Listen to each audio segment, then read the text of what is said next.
Allô, allô, c'est Nathalie et j'ai envie, étant donné que les fêtes approchent à grands pas, tu es probablement dans tes parties. Moi, c'est mon premier party de Noël ce soir et j'avais envie de te partager ma trousse de survie pour les parties des fêtes en 10 étapes.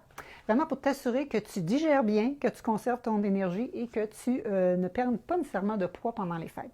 Alors, je suis Nathalie Rousseau, experte transformation santé. Tu sais que ça fait plus que 30 ans que ma mission, c'est de vous aider à être au top, être au sommet de votre forme et débordant d'énergie. Et ça peut être le cas, même pendant les fêtes. Oui, oui, pas de stress avec ça.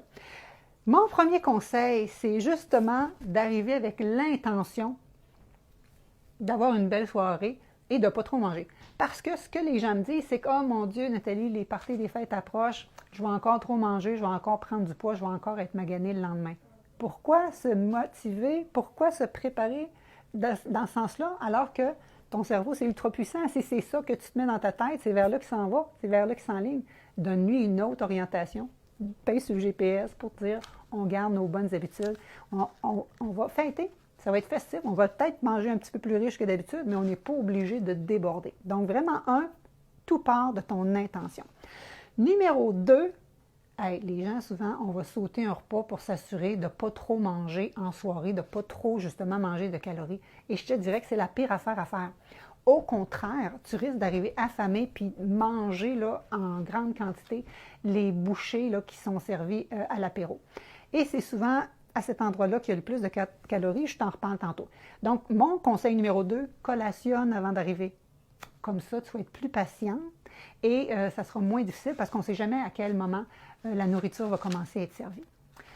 Conseil numéro 3, surtout si tu as changé tes habitudes. Là. Tu manges mieux, tu manges plus anti-inflammatoire, tu as végétalisé ton alimentation, tu es fier de ton coup. Si tu veux être certain de ne pas bousiller, si tu veux, pendant les fêtes, apporte un plat, mais apporte pas rien que ta portion, là. Ça, c'est le pire. C'est la pire chose à faire. Apporte pas rien que ton petit plat à toi. Apporte un plat, puis apporte un plat festif qui est bien présenté avec de la couleur. Et je te le dis, ça fait souvent fureur. Moi, chez nous, j'apporte toujours une tourtière, je devrais dire un pâté végé. Ça a la même allure sur la table que tous les autres pâtés qui sont servis. Oui, il y a la tourtière du Lac-Saint-Jean aussi chez moi, mais il y a aussi les pâtés. Et je te dis qu'il faut m'assurer que je conserve ma portion et la portion de mon chum parce que sinon, elle part aussi vite que les autres. Donc, les gens aiment ça. Puis c'est le fun parce que les gens vont voir, ah, ce qu'elle mange, c'est vraiment intéressant, c'est pas plate, c'est pas beige, c'est pas drabe, OK? Donc ça peut être intéressant pour toi, avoir moins de questions par la suite et te sentir que tu peux vraiment bien manger. Et je te dirais que moi, j'apporte toujours ça, une belle salade festive, parce que souvent, des fois, on a des légumes, des plats beaucoup en pâte, puis la verdure, tu sais, on en a moins souvent pendant les fêtes. Alors moi, je m'assure vraiment que j'amène une salade de verdure en grande quantité. Là. Je mets des belles pacanes caramélisées, je fais un beau soleil avec des poires en quartier, des poivrons, bref, c'est tout le temps super beau. Les gens, ils en prennent. Et aussi, j'amène tout le temps des belles bouchées desserts. Donc, les desserts, on peut en manger, je vais t'en parler tantôt aussi, mais c'est pas obligé d'être riche avec les bouchées desserts faites à base de chocolat. C'est full d'antioxydants avec des petits fruits, des goji berries, des choses comme ça. Ça t'amène des fibres, donc il n'y a aucune culpabilité là-dedans. Et donc, moi, j'arrive vraiment avec des plats, puis des plats festifs, puis c'est toujours bien servi. Bien présenté, ce que je veux dire, parce qu'on mange aussi avec les yeux. Et mon conseil numéro 4, assure-toi d'être bien hydraté. Puis là, quand je parle d'hydrater, là, je ne te parle pas d'enfiler les consommations d'alcool une après l'autre. C'est vraiment bien t'hydrater dans la journée, de boire assez d'eau justement pour éviter que des fois on pense qu'on a faim, mais on est juste déshydraté. Et aussi, je te dirais de faire peut-être attention là, dans le temps des fêtes avec les cafés aromatisés, les eggnols. Savais-tu que ça pouvait contenir à peu près une quinzaine de carrés de beurre, ça, ou de carrés de sucre? C'est très, très riche. Donc, vive l'eau entre ces consommations-là.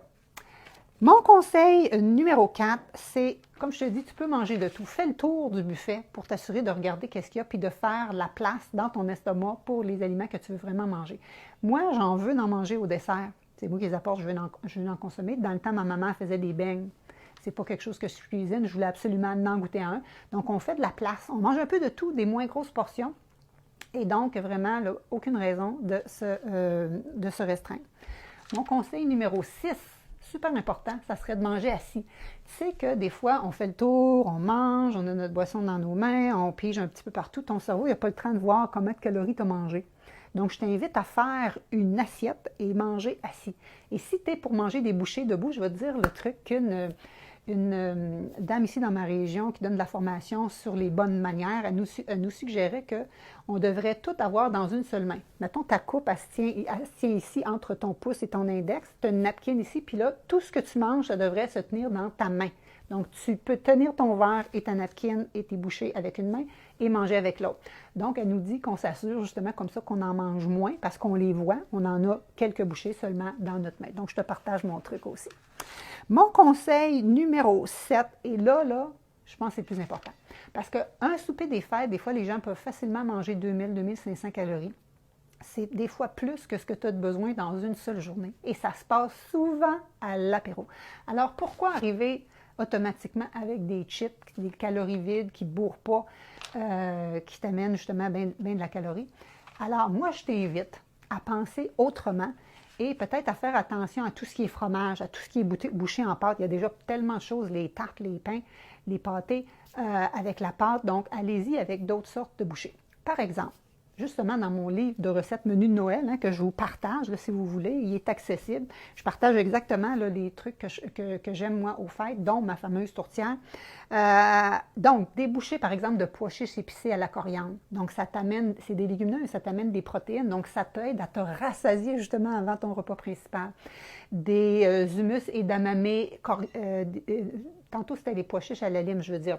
Donc, edamame, coriandre, ça c'est ma tartinade.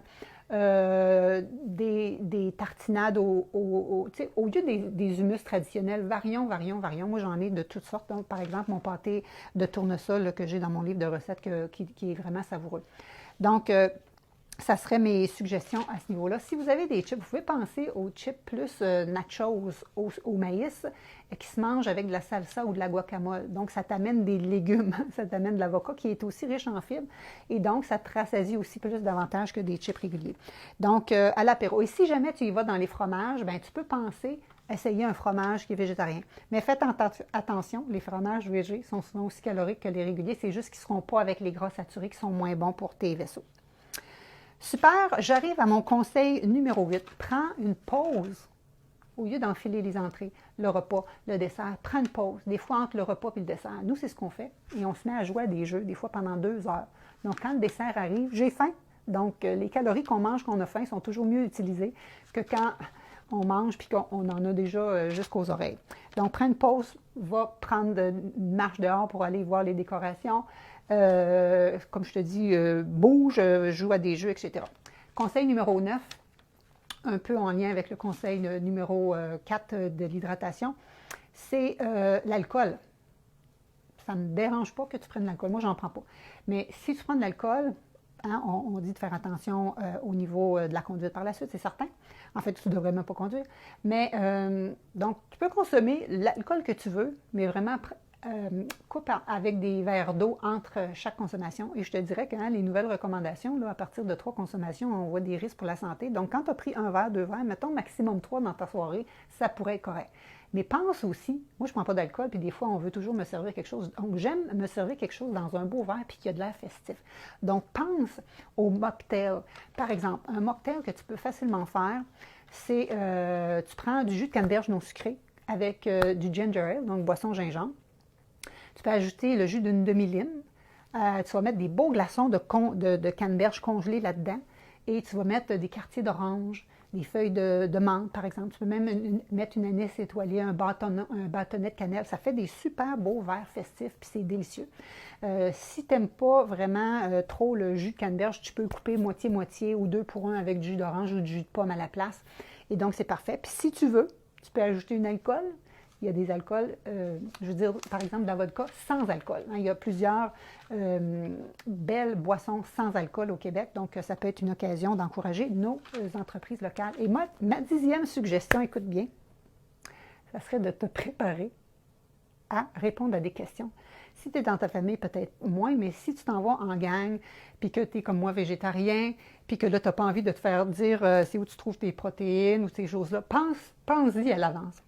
Et justement, pour te faire moins poser de questions, arrive assuré et arrive justement avec ton plat festif, puis tes bouchées dessert ou ces choses-là, puis puis vraiment, fais-toi plaisir. Alors là, les gens ne verront pas que tu sois en restriction, puis il y a bien moins de questions quand on arrive à affirmer que quand on arrive tout seul dans notre petit coin avec notre repas qui est différent.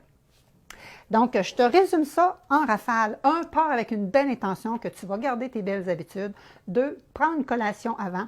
3, arrive avec un plat, surtout festif, bien présenté. 3, 4, reste hydraté. Et là, je parle plus de l'eau que des boissons alcooliques. 5, fais le tour. Fais le tour et prends le temps de regarder qu'est-ce que tu as vraiment envie de manger. Mange-en. Commence par des petites portions. Mange assis. Ça, c'est vraiment un conseil pour tout le monde.